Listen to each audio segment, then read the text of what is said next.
My name is Heather Gray, and the program is Just Peace. I'm here in the studio with co-producer Ernest Dunkley, and we also have in the studio Kwanza Hall, Ras Kofi, and Mario Cambardella.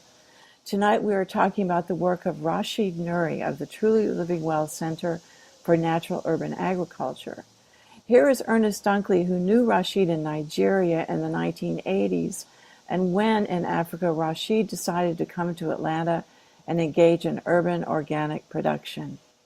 Since the late 80s in Nigeria, when he was operating for Cargill, when he was working for Cargill, a large agricultural combine, and he was cornering the markets on certain produce in that area. And that is, in Africa, there's been a problem of not being able to store food, so Rashid was entrusted with the logistics involved in storing large amount of grain in northern Nigeria. He ultimately was not overly thrilled about having worked for Cargill, but still, what I said to Rashid is that who else would actually have had an experience like this to understand all of the infrastructure of Cargill, including corporate agribusiness, which he then began to teach us about as well. I mean, the problems with it and so forth. So go ahead. That's right. No, you're right. You're hitting it right on the head. Right. That and his work throughout the Far East, Java and India. So he's got an extensive background, and he's always had a love for feeding the people. Exactly. And that's what's always inspired him, was to do something for the people. Now, Ernest, I think that you were one of the first ones he actually talked with about wanting to start this urban farm here in Atlanta. Yes. And he was talking about this in Africa, right? He was talking about his desire to do this, but he was offered an opportunity when he was working on another operation in Ghana. And three ladies from Atlanta were on vacation in Ghana, and they were speaking about their interest in agriculture, and he spoke up, and they became a quartet, and that's the powerhouse that brought him into Atlanta. It's actually an interesting story. Oh, it's very interesting. Yeah, no, it's very. That evening that it all happened was all very miraculous. These people coming together at a very strange time in a very strange place, and locking together and coming back to America and really making a dream come true. Absolutely. Now I'm gonna mention both to Kwanza Hall and also to Mario. Please jump in whenever you want. But Kwanza, I do want to talk with you because I remember actually Rashid, when he started Truly Living Well years ago now. He was so thrilled to go to the Wheat Street site. And you were serving as city council member then, right? Yes. That's sort of my reference to your being on city council. Mm-hmm. And I have these pictures of you at that wonderful ceremony. So, tell us your thinking at that time, what you thought about this. Boy, I mean, you're making me have some fond memories when I think about it. When I met Rashid, I was riding on the west side of town where I grew up, and I think it was Harbin Road, and I happened to see a group over here with the farm, and I pulled over. It's just a small little lot, and Rashid was out there, but also my first grade teacher was there.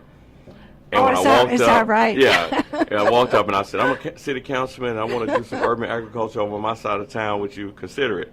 And he's like, I don't really fool with politicians, Rashid, right? But Rashid said that. Yeah, he's like, I don't really fool with politicians. I've had a lot of experience over the years. Right? Well, no, that's true. And he rears back. But then my first grade true. teacher says, Miss Bailey, Radcliffe Bailey's, the famous artist, his mom says, no, Kwanza was a good student. He's a good guy now, so you should at least take him up on the offer. So a couple of days later, Rashid and I got in the truck, and we rode around Old Fourth Ward and around the neighborhoods right immediately within my council district.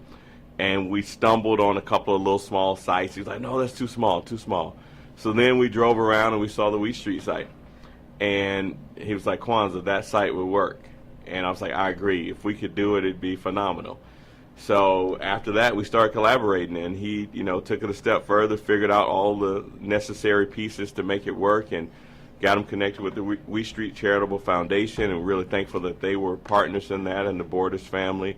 And ultimately, we were able to create a facility, and it was truly living well, but really it was in the heart of Rashid that got us to this point. He planted the seeds, and we saw them grow and to actually bear fruit in the Old Fourth Ward. All of the citizens, adults were excited, but I think the real change was when we saw young people at Hope Hill Elementary, at C.W. Hill, and the various charter schools that were there get engaged and get to come for summer programs at the farm, and then to see their parents come and follow behind them, and then to see people adopting different ways of eating and different types of food, and then job opportunities being created. So, we saw the full life cycle of what was possible there, and, I know for sure my council district and the Old Fourth Ward were made better, but I think our city itself was made better because of his commitment and because of his passion and all the people that he touched over the years, and really glad that we're celebrating him as he steps down, but I'm sure he'll be stepping into yet a better role of something else next, if you know Rashid like I know him. Well, okay, let me just mention, you were talking about some of his background, that okay, this is one of the interesting comments that he's made to me. And just so everyone, and the listeners out there know, I've been interviewing Rashid once a month for about 7 years, actually, something like that, for a long time. We've been doing this. One of my most popular shows, right, Ernest? Yes, it is. And people love calling in and asking questions of Rashid, precisely because they want some of this knowledge. But, okay, so now Rashid, and he never liked to tell anyone that he went to Harvard, and he got his political science degree at Harvard because he did want to study African revolutionary theory. And then he ended up getting his master's degree in soil science from the University of Massachusetts, which Rashid said he had to unlearn everything that he learned from the University of Massachusetts. But he never wanted to tell anyone that he went to Harvard. And then when he came to the South, and he realized that farmers were being put down, he told everybody, I went to Harvard and I'm a farmer, it's like, which I so appreciate. So, yes, his show has been, incredibly popular here, and he's been so incredibly instructive, which is so appreciated. So, thank you so much for those comments about the impact. Now, I need to talk about myself for a moment, because I used to work for Mrs. King. I directed the nonviolent program for her in the 1980s. So close to where Rashid's garden was at Wheat Street, my office at the King Center, I could almost look directly across to where Rashid was, actually. I've thought about that. And then I've thought about also the change, the impact he had on that community, which I think, and correct me if I'm wrong, but I think this is one of the reasons why Wheat Street wanted to get the property back. It's because Rashid was so instrumental in creating such a change in the community, actually, and a hopeful change. Am I right? Yes, I mean, it was very positive. We saw empty buildings and apartments along Auburn Avenue end up housing, young employees working on the farm. Right. So we began to look at buildings as potential grocery stores or farmers markets that could teach people and have cooking classes. A lot of that ended up happening on campus, but the idea was to cause it to occur outside of there. So, the energy became catalytic for sure. And, I think, a lot of times we're really ambitious with our development plans in Atlanta, and for nonprofits to actually go through the process and to build vertical, it takes a lot more energy than it looks. And Rashid really wanted to have a permanent site. So there was a little bit of a challenge in the length of the contract for the lease, and then when the nonprofit wanted to begin to go vertical. So he ended up ultimately finding a permanent home for the farm, which I think ended up being better, but I never wanted to see us lose this great use, because the land's been sitting for now 2 years, when it still could have been producing. And technically, if we would have had enough resource, we could have funded both, fed more people, trained more people, developed more people, and had a catalyst in the community. So I think one of the lessons learned that, for sure, when you have people like Rashid who are doing this type of work, is how do you sustain it beyond the locale where they are geographically, as well as how do you sustain it in terms of the resource. You can calculate the impact. And that's what we saw, as you're describing, is an impact on the neighborhood. That little, with the streetcar on one end and the farm right there, we started seeing different energy between Fort Street and Jackson Street. Became much more positive as opposed to just negative and a place that people don't want to go, even though Dr. King's office was right around the corner. He was a catalyst. Right. For sure. To say it modestly, he was a catalyst. Yeah, in so many ways. I just want to tell our listeners we also have Ras Kofi actually here in the studio, and we're going to be talking with you in a second, Ras. I want to go to Mario for a moment, but Ras is also, he's been working with Rashid for a long time and also a farmer as well. So, Mario, again, tell us about your role. I mean, this is so interesting that the city of Atlanta now has this office of urban agriculture. That's remarkable. Well, it's a real pleasure. It's a pleasure to be here tonight. Well, thank you. It's wonderful to have you here. And Atlanta is one of the first cities it may be the first city in the country to have an urban agriculture director. Is that right? How interesting. So, but I'm part of a larger team in the Office of Resilience. And 2016, the Atlanta became the 100th city, resilient city, officially launched the Resilient Atlanta strategy, and pioneered by the Rockefeller Foundation. The 100 Resilient City program focuses on building a strategy to combat the physical, the social, the economic challenges that all cities face. And access to food resiliency is part of that larger Resilient Atlanta strategy. Absolutely. So when was this office created? The office was really born out of the Office of Sustainability. So the Office of Sustainability was converted to Office of Resilience in 2017. We still maintain the activities of sustainability as an important piece of the larger resiliency umbrella. Okay. So interesting. So could you tell us some of what it is? Of course, we want to talk about Rashid, but just tell us with your office what you're doing exactly. You're helping to encourage people, are you, or what? How does that work? Well, absolutely. As urban are you going out to various community groups and talking, or do you do that kind of thing? Well, being a place that community groups can come to, especially as they need assistance, maybe managing through the city permit process. Right. So largely, typically say work on 5 Ps. What are the policies around urban agriculture?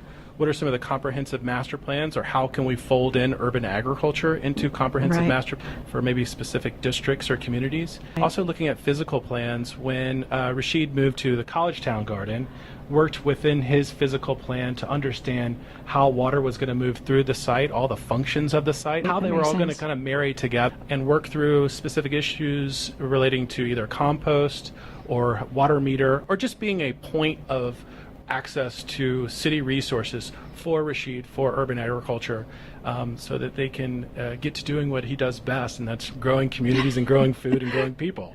Yeah, growing communities, growing food, and growing people. Absolutely. That's wonderful. So he's provided some kind of footprint or template that, that will be some sort of legacy that he'll be leaving his work.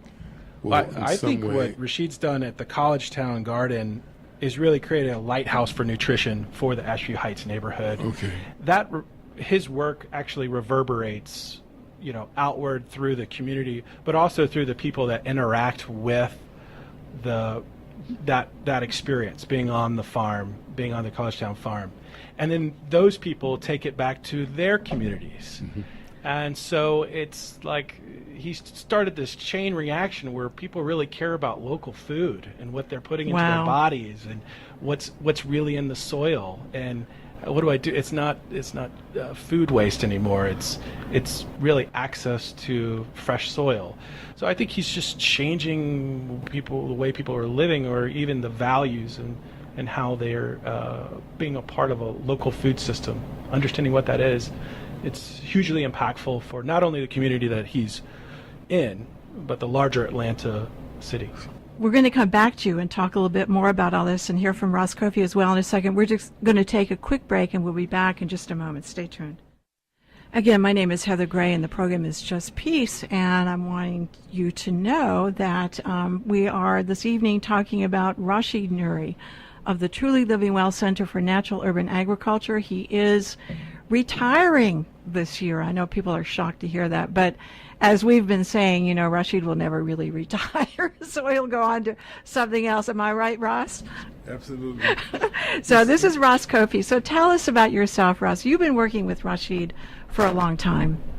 Yes, this is 2018. So actually, you know, our relationship starts from when I was a little boy, through his mother. Oh, I never knew that, Yeah, Ross. so Really? When Really? I came, I was teaching at Douglas High School until 2007. Then I moved up to Philadelphia, and I would come back often. I would commute maybe twice a month. And so I don't remember how I found out about the farm over in East Point, but I remember going there. My compliment at the time was living around the corner. I would go and get compost tea from him, Right. you know, Right. to take to my father-in-law's house where my children were living, as well as to my partner's house. But long story short, I went to his home one day on some business. I don't even remember what the business was, and I looked up on the wall and I was like, "That's Barbara Brown." He was like, "That's my mama." I was like, "What?" I grew up in your mama's bookstore. Oh, my My goodness. mom had the black bookstore in San Diego, California, which is where I spent the last of my middle school years and high school years. You know, so that was a place, was like an oasis in the desert. It was a place where we actually were able to save our life from the street life, you know what I mean? So Wow. that's where our relationship starts. But I came to True Living Well in 2010 as a teacher. Okay. And then a little bit later that he asked me to come and do the management of the farm. Wonderful, wonderful. Mm-hmm.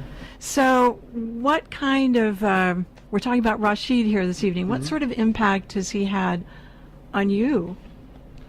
Well, you know, before I even answer that directly, I would say that it's difficult to talk about, or let me put it this way, in order to contextualize, to properly contextualize his social impact, we would be remiss to leave out his history in the Nation of Islam, for instance. Absolutely.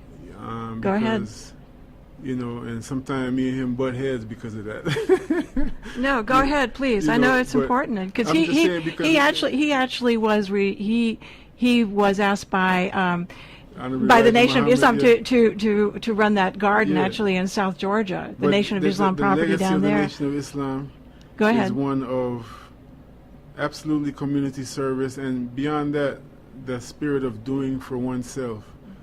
You know, so as we had this whole thing about the, you know, Black Lives Matter, and then people started talking about all lives matter, and I think there was a Chinese comedian who hit it on the head most poignantly.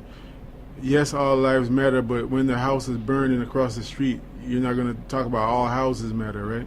So put that in the context of his work. I would put his work in that context for me.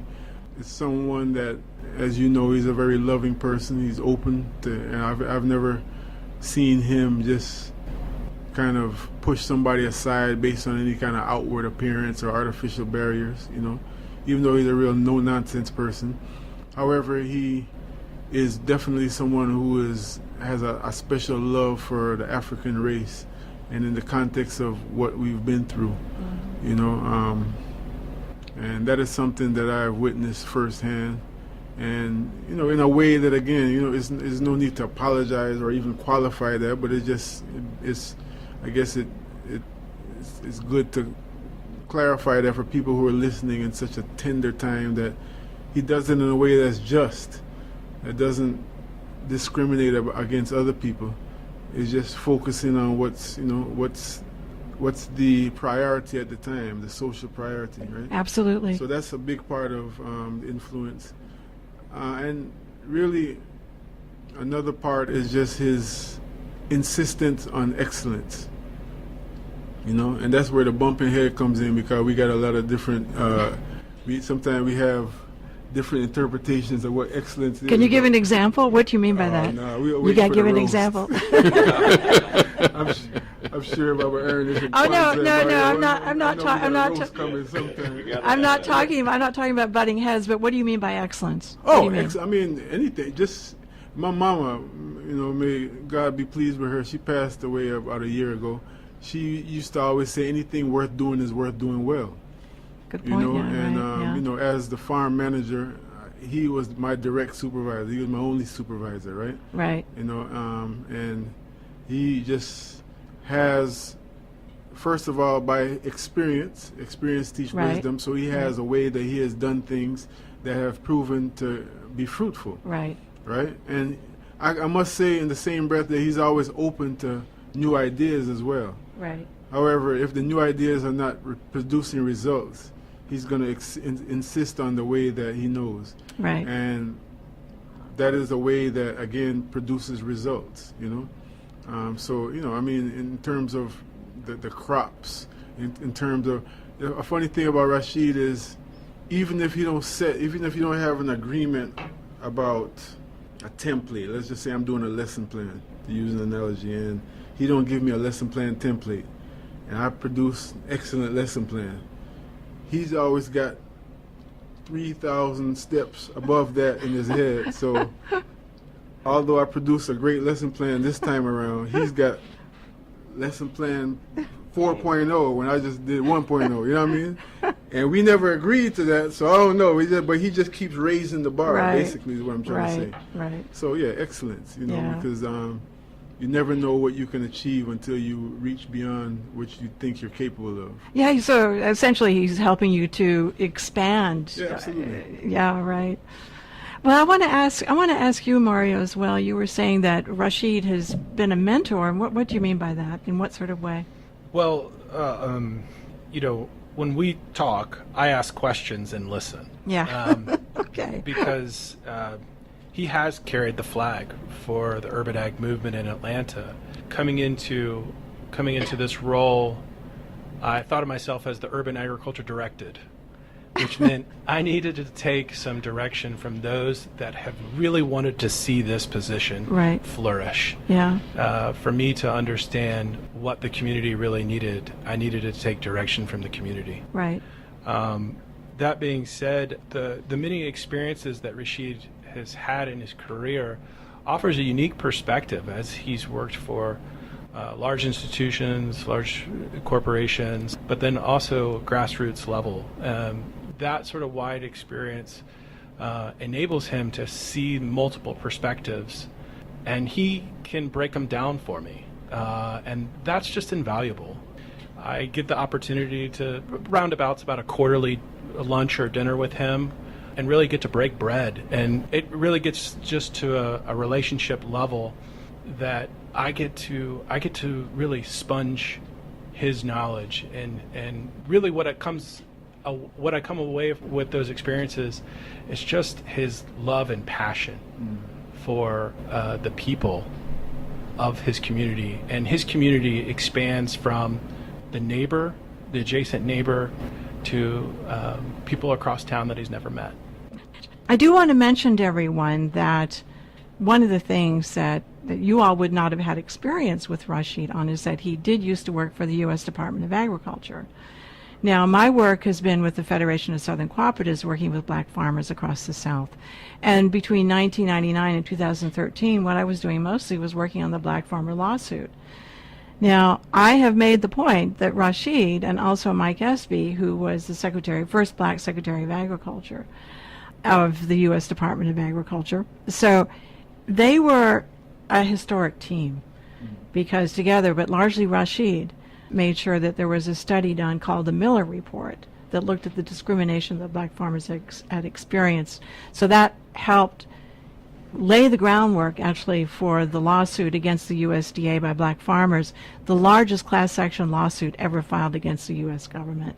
Rashid was instrumental in that. I just needed to mention that as well. It was so critical, so historic. Now, Ross, in your agriculture, this has all been influential for you in many ways as well, right? In so many ways, right? where you've seen a lot of changes in the city of Atlanta as far as urban agriculture is concerned, and everybody using compost, as Rashid would say. Right. And one of the things I enjoy watching Rashid is when he's seeing the young children enjoying this and getting so much out of this, to see that gleam in his eye, right? You saw that, right, Kwanza? the gleam in Rashid's eye. He gets so excited, so thrilled that they're learning and enjoying this. So it's really been, what he's done has been instrumental in so many ways, Yeah, right? absolutely. I mean, one of the things he talks about often in terms of a standard of measurement of progress is the gross national domestic happiness.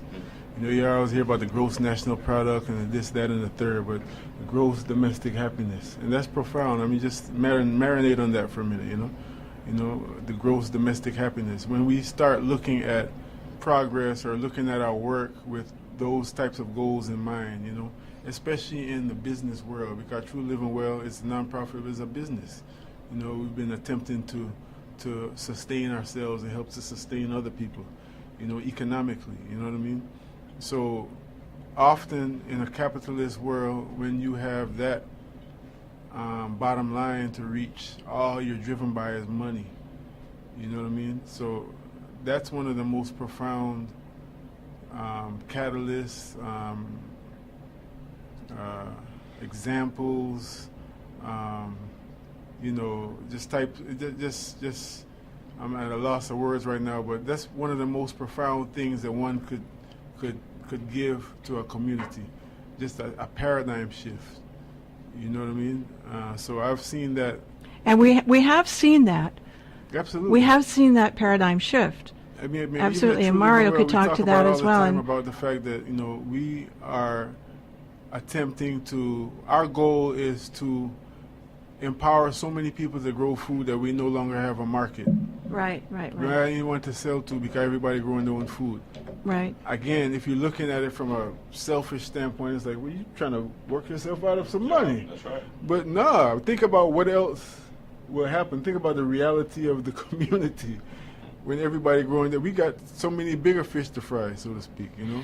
Well, let me ask Kwanza, you know, the changes that you saw in around the Wheat Street area. You know, because I remember when Rashid first moved there, and I know that a lot of those guys are still there. There are a lot of homeless folks there, and they got involved as well in the garden, which I was so pleased to see. So I mean, we've already made reference to this, but you saw a lot of changes. Mm-hmm. Like Rashid will say, "I'll make the soil, and God will grow the food." Right.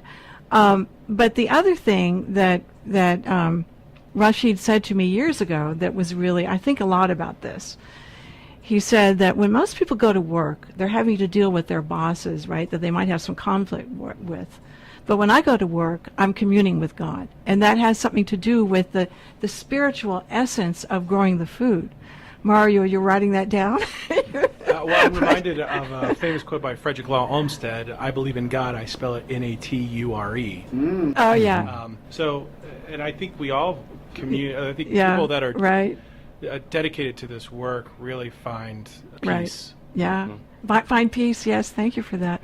Go ahead, just Kwanza. Sitting here listening created a calm over me, just hearing Ras and Mario, everyone just kind of talk about it. It makes me reflect, and I remember the first time meeting Ras out there and us having a conversation. Oh, and good. Even hearing a deeper and richer set of circumstances that brought him to being there. I didn't quite know all of that. Yeah. But I was like, I know he comes from someplace, and it's a place that I really appreciate. And that root is undeniable in all of us, and that's how we connect to one another, and that's what Rashid helped to facilitate. It's kind of like a reconnection of people who didn't know they should be connected to each other. And it really is in the dirt. You know, yeah. It's in the dirt. When you get there, you touch it, and you take that moment when, you know, it's morning, night, whatever time of day, and you just look around at the farm, and you're just like, whether you're there or college town, you're like, wait a minute, we're really doing God's work here. Right. You know, yeah. And to see that change happen in the community, whether it was a homeless person who happened to take a little chicken that needed a home, or Right. fruit. I mean, that was the purpose. The Right. purpose was to put yourself out of business. People who were without could have, because we have land in abundance that is fallow that we are not either cleaning up because it's been contaminated, or it's clean and it just needs to have someone loving it to make the soil rich and to cultivate it so that families and children don't go without. So when I Right. see that light go off, it made me think about that smile you described with Rashid when he rears back and he just kind of grins. And, Yeah, you it's a just feel beautiful that grin, energy right. coming out of it. He just pauses for like a whole minute. And you wonder what he's thinking. So Yeah. I'm, again, just, feeling really good to be in the company of you gentlemen and lady, and, just thankful that Rashid touched my life. And Yeah, I'm going to have to wonderful. go touch some dirt today. Now I'm getting out of this little shirt and getting my hands dirty today, because that's what it's all about, really. Yeah. And Go ahead, Ernest. Ernest is one. and it's very much about that. Rashid and I connected in Africa. My interest is spiritual anthropology, if I gave it a name. And in Africa, what I realized is that the first church, House of the Spirit, is the garden or the grove. And in the African tradition, when you speak about being baptized or lifted up spiritually, you go to the grove, the holy grove. And that is the natural result of being in nature. And that's why they're recommending it for PTSD sufferers that are stressed out and people having other mental problems, because the garden, as you step into it, you become calm. Yeah, interesting. Yeah, and Rashid talks a lot about that. The reference to being grounded. Grounded much means so. getting your hands in the ground, in the dirt, right? Your hands and feet. That's yes. right, and your hands and your feet. Yeah, both. Yeah, right. Yeah, thanks for that, Ernest. You were going to say, right? Yeah, Ross. Sorry. Yeah, go ahead. Obviously, I was listening to Kwanza talk, and I don't think, in tribute to Baba Rashid and the work that he's done, I don't think it's any coincidence that this is truly the first politician I know that I've seen, like, genuinely got his hands in the soil. He come to Wheat Street and just pick his own food. Oh, did he? Wonderful. You know what I mean? But that's something to say about the environment that welcomes such activity, as well as the man himself. You know what I mean? And I think that is part of what everyone is saying in terms of the effect that Rashid has on people. You know what I mean? He is. It's like a watering hole, like that baobab tree. That's right. Well, you got the human baobab tree, okay, with the big That's right. belly and everything. You know what I mean? That's So right. he's sitting there running. Nursing the world. Real talk. I think one of the things that True Living Well does, and it's really Rashid's legacy, and this speaks to the point that all of y'all made, is it's really developing rooted citizenry. So the people that get to plant a tree, plant a seed, they're more apt to defend it and protect the earth and protect their community and really understand that that tree is their path to abundance. And they become the people that have had that experience, that transformative, authentic experience, are more apt to tell somebody else about it, show somebody else how to, and then share those that they've done. So to me, I think there could be no better legacy than to show communities and people and families how to grow food and grow as individuals, families, and communities. Thank you so much for that. We're going to take a quick break. Be back in just a moment. Stay tuned. I do want to quickly read something. I received a note, actually, from David Sweeney, who was Rashid's first chef.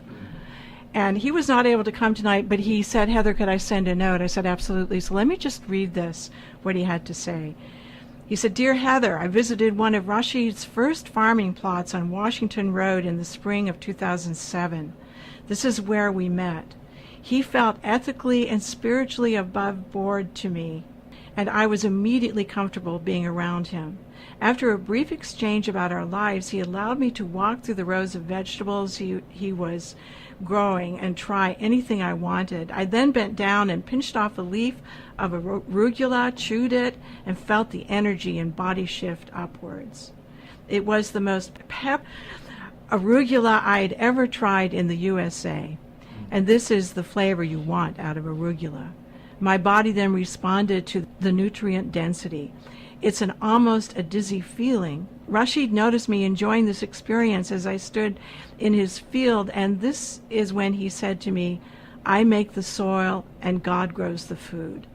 These words enhanced my spiritual growth and energized my moral approach to food, making me so grateful to have met him. So I just wanted to share that. Beautiful statement. All right, so now, Mario, while we have you here in the studio, I also want to hear a little bit more about what your goals are as far as urban agriculture is concerned. Where do you go from here on things? And so we've talked a bit about that, but I just would like to have a sense from you about what else you want or what you're expecting. Or I guess the other thing, as far as Rashid is concerned, since he's been here, and he was also he was chair of the board of Georgia Organics for a while. I know that he has had such an impact in urban organic agriculture growth in the city. Mm-hmm. So, that I think comes into the picture about what you're doing in terms of your office is concerned. Am I right? I mean, he's helped us to expand that here in the city. So I don't know where I'm going with this exactly, but go ahead. Well, absolutely. I mean, all the courses Ras has been a part of, teaching the youth, teaching the older adults how to grow. We want to make sure that there's opportunity for land access for all these people getting the great ecological education at Truly Living Well. So the city has a program called the Grows a Lot program, in which vacant and abandoned properties can enter, or community groups can enter a 5-year licensure agreement to take those properties on and build community gardens as they see fit. And these are great opportunities for graduates of Truly Living Well and other garden programs across the city to exercise their ability to grow. Right. Yeah, that's wonderful. We're so blessed to have this office. I mean, I know you'll agree with me because you're the director of it, but it's like it's such a blessing. I feel extremely grateful. I mean, I feel extremely blessed to be in this situation. Oh, yeah. But it's on the backs of so many people that have done so much work. Right. Alice Rolls with Georgia Organics, Bill Bowling, Truly Living Well. Right, exactly. So many stewards in our community have really rallied behind urban agriculture as a vehicle to provide ecological literacy and cultural relevance, really showcase the cultural relevancy of the food that urban agriculture grows. So it's the work of so many in this movement, the collaborative nature. And it's just a thrill to be associated with so many great people in this movement, because people make movements happen. Yeah, right. It's true. It's not one person. Right. No, absolutely. But it's a thrilling just to be in a mayor's office, Mayor Keisha Lance Bottoms, and our new Chief Resilience Officer, Amol Naik. It's just a real thrill to be a part of a larger team at the city that care about urban agriculture. Right. Well, let me ask Kwanza. Our time is going quickly here, but I just want to ask you where. I'm always quoting Dr. King. You would always say, "Where do we go from here?" So, with your experience in working with Rashid and being involved with this garden at Wheat Street, where do you have any expectations for the city of Atlanta? Can you say anything about that, or for the city, for Rashid? For Rashid, you want to talk about Rashid? We're talking about Rashid. We're talking about Rashid. We are talking about Rashid. Okay, yeah. But also, well, for sure, and Mario and I have been kind of collaborating at a distance since I've stepped into a new role as managing director of development of the Project Creek watershed. It's a 10,000-acre area that has the potential to be, a bread basket for our city. Looking at places like Asheville, and maybe, Rashid would spend a little time in his retirement helping us think through, at least a framework for how we can build out, the right types of plots that really give us accessibility throughout and maybe we can do a large-scale farmers market somewhere off of Hollowell. Wonderful. We're looking at doing something. So, I think keeping his wisdom and his thought leadership at the table. He doesn't have to be working every day, but he can sure send text. Oh no, you need to make him. You need to make him right work now. every day. He might be walking in the door. No, because he's not going to stop moving, and I know he'll keep thinking and sharing and connecting. So we want to continue to lift him up and encourage him to be active and participate, because the city needs him. I completely yes, thank you. So good. I look forward to hearing more about that as well. So let me just mention again that there's going to be, it's called the K. Rashid Nuri Day, actually, at Truly Living Well on August the 31st, Friday, August the 31st, from 4 to 8 p.m. And the address is 324 Lawton Street, Southwest Atlanta. So I hope everyone listening comes out. But okay, now before we end our program, just talking about Rashid, give some kind of final message or whatever. Mario, do you want to be first? This is to Rashid, who we know is listening to this program. Well, thanks for teaching me to grow as a person, and I think that is an indelible mark on my path. So I just appreciate your service to the city. I appreciate your service to your communities and teaching us how to grow. Thank you. Ras. Well, the name Rashid, for those is one of the attributes of the Most High in Islam. It means a righteous guide, I think that he exemplifies that to a fullness. And on a side note, but very much related, I don't think it's any coincidence, again, there's no coincidences that we're actually reflecting on him on today, which is Fidel Castro's birthday, who's somebody else who was a paradigm changer, you know what I mean? So I know that when the story is written up in the great book of life, as they say, I know that the contribution he's made thus far will definitely have a significant place. Thank you for that, Ras. Go ahead. Just say thank you for sharing and inspiring us with an international outlook, which oftentimes is overlooked, but keeping it so rooted in the local, almost extreme, hyper-local of the place making that you've given to our city. So again, thank you, Rashid, for everything that you've done for Atlanta. Thank you, Kwanza. Ernest. I don't even know where to begin, because it would take too long to tell Rashid how much he's meant to me in my life, in my goals, and the satisfaction that I have found in life has been through the people that I've been associated with. And Rashid has played a great role and will continue to play a great role, because his work is not yet finished.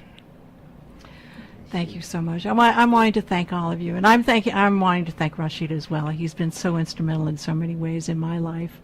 And we're going to continue having these radio programs, but I need to say that every time we have a discussion, we get into, I always know I'm going to have a concrete, very interesting answer, and we'll go on and on forever talking about it.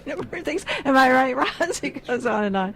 Thank you, Rashid. Thank you for your service to Atlanta, to the United States, to the world, and for offering so much inspiration for all of us. So, all right. Thank you, Kwanza Hall. Thank you, Ras Kofi. Thank you, Mario.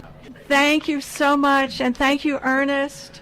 Thank you. And I'm going to ask everyone to stay tuned for Revolutionary African Perspectives. Stay tuned.